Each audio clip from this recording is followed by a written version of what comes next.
Hola. Hello, this call is being translated. Abuela, listen to what my phone can do. Abuela, escucha lo que mi teléfono puede hacer. ¡Wow! Ahora dime sobre tu novia nueva. Wow, now tell me about this new girlfriend. Huh? Tú sabes lo que dije. You know what I said. Language is no longer a barrier thanks to Live Translate with Galaxy AI on Samsung Galaxy S24 Ultra. Learn more at Samsung.com. Samsung account login required. Calls must be made using the native Samsung dialer.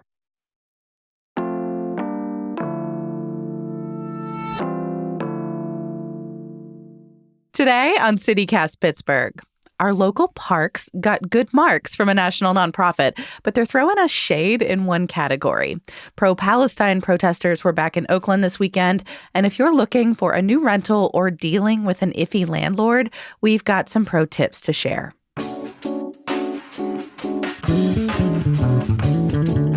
It's Tuesday, June 4th. I'm Megan Harris, and here's what Pittsburgh's talking about.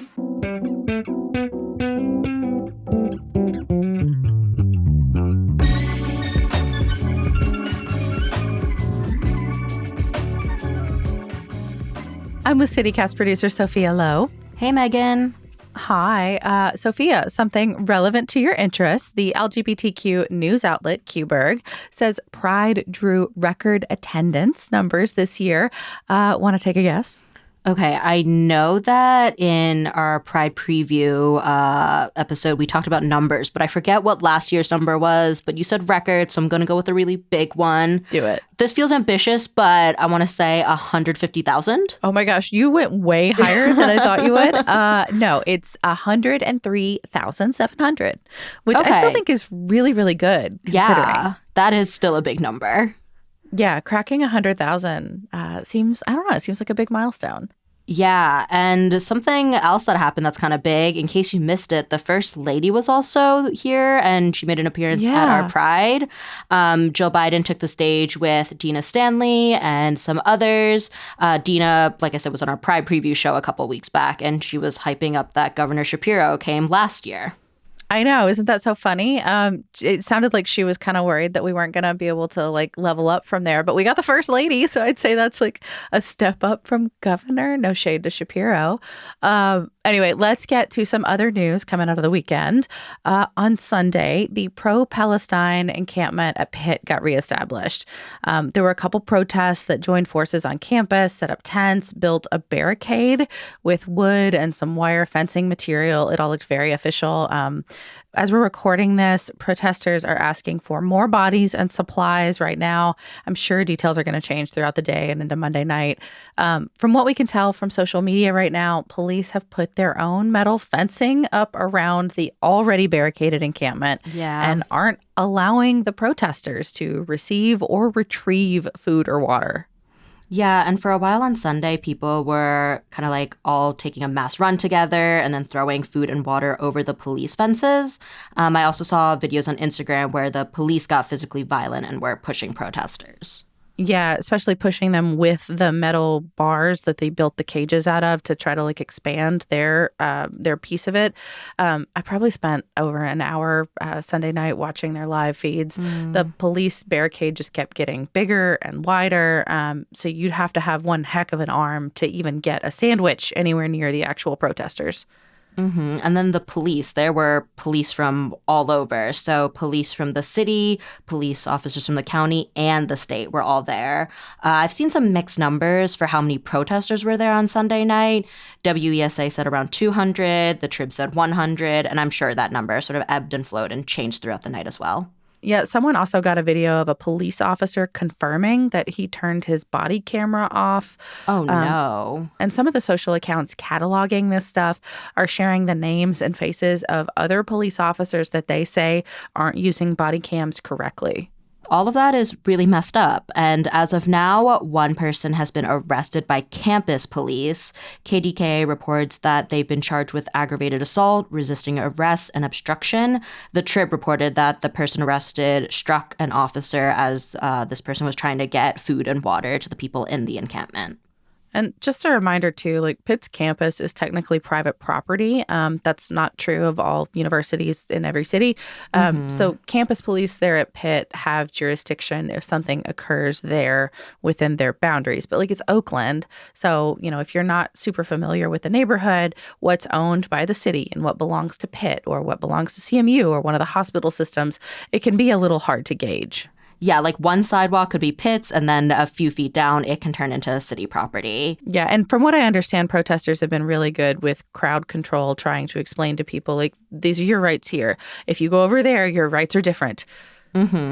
Yeah, that's really hard to keep track of, so I'm glad that they've been doing that. And reporter Ricky Sayer from KDKA has also been tweeting updates about this whole situation. Pittsburgh police say that for now, the protest is taking place on private property, so university property, and the police also redirected questions. They're saying that questions should go to the university. Yeah, instead of the city. And I also want to put this into context.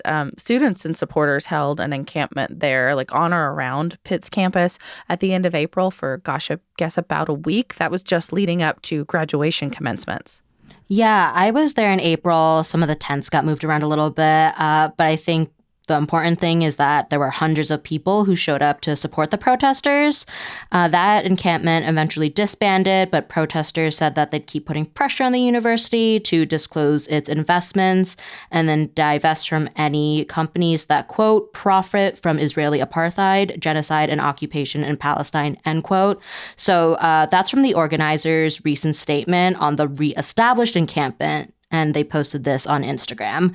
And right now, they're also saying that they're going to stay there until Chancellor Joan Gable shows up to talk about their demands. And we got a copy of an email that Chancellor Gable sent out on Monday to students, faculty in the afternoon. She says Pitt Divest isn't a recognized university organization, and she drew a distinction between what's happening now and what she described as the, quote, largely peaceful protest in Schenley Plaza in April, end quote. So she alleges in this note that both the Cathedral of Learning and the Frick Fine Arts Building have been defaced since the encampment returned. Meanwhile, Pitt Divest's statement says that they are a group of faculty, students, community members. We'll put a link in our show notes to Pitt Divest's full statement on reestablishing their encampment. Yeah, I haven't seen this note published in full anywhere, but I'm sure that if this email does get publicized, that we'll add another link to our show notes. And one thing I haven't seen any reporting about is just sort of like the timing of these protests. I think it's worth mentioning that this seems like it's a response to Israel's invasion and bombing of Rafah. A lot of the social posts on Pitt Divest's Instagram page include, quote, revolt for Rafah. President Biden has said that the invasion of Rafah would be a, quote unquote, red line, and the U.S. wouldn't supply Israel with more weapons if that happened. And he did briefly pause some weapon shipments, but the U.S. House voted to send Israel the weapons anyway a little bit later. And I recently saw a CNN article where they did an investigation and spoke to weapons experts who looked at photos and videos, and they said that U.S. munitions were used to bomb the refugee camp in Rafah. And now Congress has invited the Israeli president, Benjamin Netanyahu, to come speak.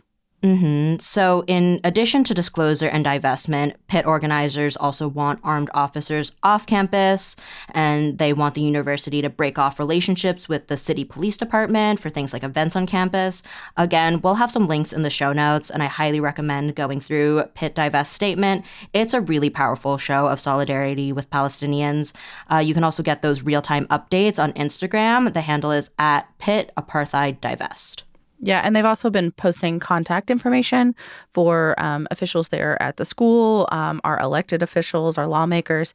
So if you have space or heart to speak out and support them in that way, you can find them there. And also stay tuned to our newsletter. Hey Pittsburgh is in your inbox every day at 6 a.m., and we often have more new news there.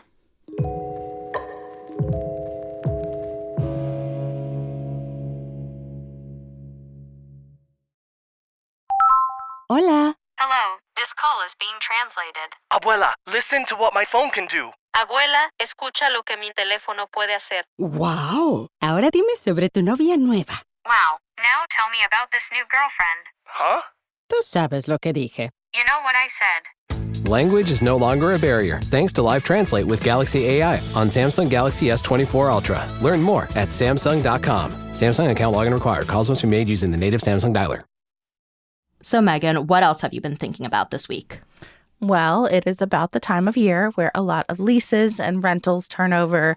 And I am thinking about that conversation we had about renters' rights with Adam Debo, who's a housing attorney here in Pittsburgh. Oh, yeah. As a renter, that episode was so helpful in just figuring out what I need to be looking for in my lease or as I'm looking for an apartment. And he mentioned a few red flags. I'm not going to lie. I ran into some of those red flags that should have made me walk away. Same. But I didn't. And now I know better. Yeah, we had a bunch of conversations off mic, Sophia, Adam, and I. It sounds like, Sophia, you're in a better rental situation now. Oh, definitely. But if you're still looking, Adam had a lot of really great suggestions about what to look for before you sign a lease. But, conversations that we were having is like, what happens if you've already signed, you've already moved in, and now you have some kind of big problem with your landlord. Like they won't fix something they're legally required to fix, or they're charging you for something that, you're not really supposed to be on the hook for, or maybe they're even trying to kick you out. And, whatever the situation is, it just feels bogus to you. Right. And I know from personal experience that this is the kind of thing that someone might end up in court over, trying to get, their landlord to uphold the terms of their lease.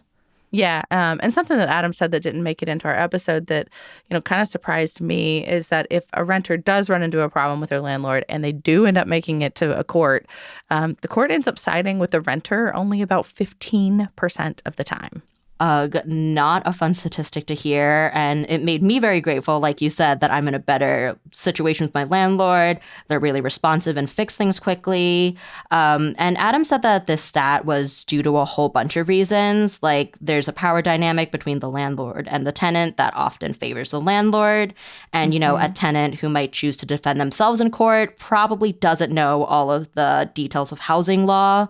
Or it could be a situation where a tenant just can't show up to that court date for whatever reason, like they have to work, and they just end up missing that hearing entirely.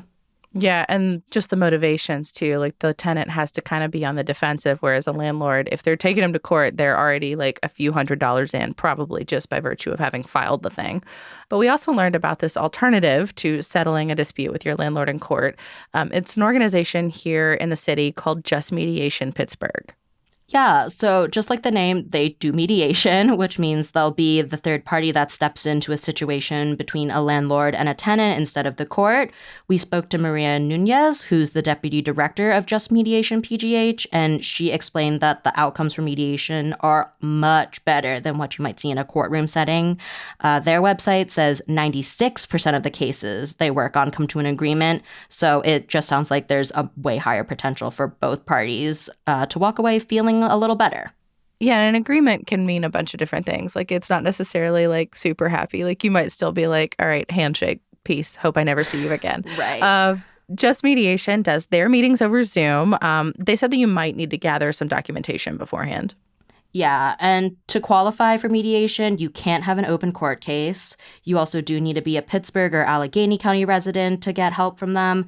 And depending on your household size, there's also an income cap for the tenants they serve. You can find all that information on their website, and you can also reach out to them as a landlord, too. You don't necessarily have to be a tenant to get that process started. But I'll let Maria explain a little bit more about what could be involved before or after mediation. Well, the first step, it will be always reaching out directly to their own landlord and try to resolve their issue in a one-on-one setting. Sometimes people are shy about that, and they just need a third neutral party, and that's our job. I think mediation wants to mark a new culture of talking directly with not only in landlord-tenant disputes, but also they can apply that in other parts of their lives. Just try to help them to understand how to solve their problem, and that's talking directly with the person. I was peeking at their website, and it says they've been getting a lot more calls than usual. So if you are reaching out, maybe expect to wait or just plan to maybe check back in. I remember Maria saying that they usually do 130 to 140 mediations a month. That's a lot. It's so many. It is multiple a day, and they have a pretty small team.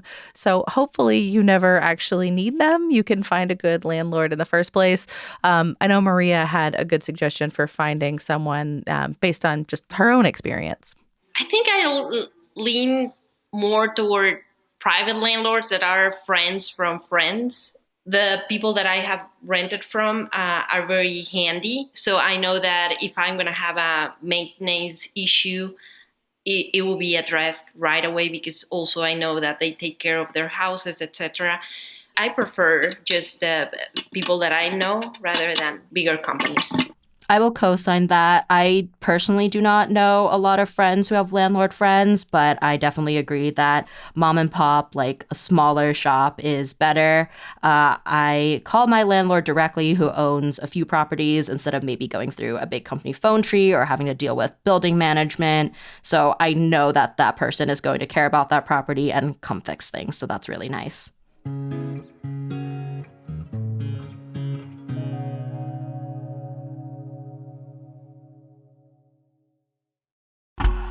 Oh, such a clutch pickup, Dave. I was worried we'd bring back the same team. I meant those blackout motorized shades. Blinds.com made it crazy affordable to replace our old blinds. Hard to install? No, it's easy. I installed these and then got some for my mom, too. She talked to a design consultant for free and scheduled a professional measure and install. Hall of Fame son. They're the #1 online retailer of custom window coverings in the world. Blinds.com is the GOAT. The GOAT! Go to Blinds.com for up to 40% off site-wide. Blinds.com. Rules and restrictions may apply.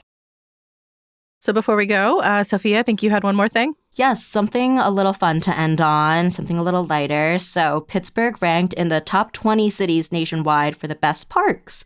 So each year, the Trust for Public Land, they're an outdoors nonprofit. They release new numbers about all sorts of things. And this specific report is about parks. This is the third time in a row we've stayed in the top 20. I love our green spaces here in Pittsburgh and Allegheny County. I think they're like one of the only things that even our haters seem to agree that we do really well. But tell me about this trust. I want to know how they're judging us. Yeah, sure. The big categories are acreage, access, investments, amenities, and equity. So we scored really high on access and amenities. The big fancy statistic that was being promoted on the Pittsburgh page was that 93% of Pittsburghers live within a 10-minute walk from a park. I checked Google Maps. It says I'm a 6-minute walk away from Arsenal Park, but I think I can walk faster than that and do it under 5. I don't think I've ever lived 10 minutes from a park. Like, it's close, not walking. Biking, definitely. Several parks, in fact, now that I'm thinking about it, but that's probably just splitting hairs. Maybe I'm a slow walker. Maybe. I mean, I think that regardless of like biking or walking, as long as there's a easy way to access the park, that's important. And I think that, the pockets of green space we have feel pretty different from other U.S. cities just because we've got some really big parks, Frick, Shenley, Riverview, that feel a little more removed from the city. But if you don't want to wander around and get lost on a trail, we have a lot of nice park amenities too. So the Trust for Public Land looked at things like bathrooms, basketball hoops, playgrounds, obviously. And then we scored a perfect 100 on amenities like splash pads and senior and recreational centers. I have exactly 0 experience with our splash pads, so I cannot contest their greatness. But if you're telling me this organization is out here counting every one of our city-owned basketball hoops, I will kiss your ass. I do not believe that number. That one has to be like a wild estimate at best. That's so fair. I don't think anyone is looking at all of our basketball hoops. I don't know if they counted them or checked the quality. It just says that we scored 96 out of 100. But I've definitely seen some basketball hoops that could be replaced. I'm not sure what that number means either. And to be honest, I'm a little surprised that we scored so well on recreation centers and senior centers because I haven't felt like I've seen a ton of them next to our parks. I mean, maybe that's just like they're not getting marketed to you, Sophia. That, you know what, that's fair. That might just be an oversight on my personal part. But in terms of splash pads, I will get back to you on how I think that they're doing, because I think Arsenal Park is putting in a new splash pad, and that'll be by me, so I can walk by and tell you if it looks like 100 out of 100. I'll wait for your report. And reminder too, the splash pads are free, unlike our city pools. Reminder, those open June 15th. And you want a family pass. Don't try to pay the daily rate unless you're literally only going once all summer. We keep shouting it from the rooftops. That family pass is where it's at. Definitely. Did they have anything to say, the trust, about what we could improve in our park system? I didn't see any specific recommendations on that Pittsburgh report page, but we scored pretty low on acreage. I am really surprised by that. Acreage is low. That's a complaint. I mean, not so much a complaint, but, we just didn't score very high on it. Something noted. I wonder if they're using total acreage without contextualizing it to city square miles. So just to pick on other CityCast cities, Houston and Nashville, for example, are just super spread out. So they have hundreds of square miles each. Last time I looked it up, Pittsburgh, I think, is 58-ish square miles. We're just really condensed. So I feel if you're going to judge us on acreage, it should be by ratio, not by total amount of acreage. It should be acreage to square miles. You know what I'm saying? Yeah, maybe you gotta write email to the trust and let them know. That's true. Or ask some clarifying questions. This is a letter to the editor in the making. Well, and then another aspect that they looked at was equity, which had a pretty middle of the road score, 60 out of 100. And this isn't so much a recommendation, but something I thought that was interesting was that they did share out a map of areas that are underserved in terms of having parks. That includes spots like Lincoln, Leamington, Belmar, New Homestead, sort of the area near Carrick and Baldwin. And there was also a patch highlighted around the Shady Side, northish Oakland area too. Yeah, that all tracks. No notes there. So anyway, now that you've heard all about our parks, if you're looking for activities in the city parks this summer, I did see that the Pittsburgh Parks Conservancy released its summer guide with a bunch of info about their programming. Yeah, and again, if you have no chill, the county pools are already open, and county parks just released their free summer concert and film in the park series. Those are always a blast. Oh, neat. I'm sure a lot of those events will pop up in our Hey Pittsburgh newsletter too. Yes, definitely make sure you're subscribed to that if you're looking for new ways to enjoy the city. Totally. And just to give everyone a little tease, I peeked at the Park Summer Guide earlier, and one thing that looks really fun is a forest bathing session. They do some at night during full moons. The description said, bring a blanket to lay on. So that sounds very much my speed. Yep. If you check the events section of our website, that's pittsburgh.citycast.fm/events. There's a couple already listed there for you. Definitely something to check out. That's all for today here on CityCast Pittsburgh. A very special thank you to all of yins who came out to Jackworth Ginger Beer to hang out with us last week and get some of Sophia's amazing cookies. It's just always really special for us to meet y'all, and we promise we will do it again soon. We'll be back tomorrow with more news from around the city. Talk to you soon.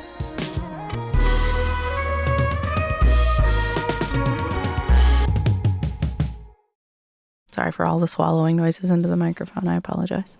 I'm pretty immune to them by now.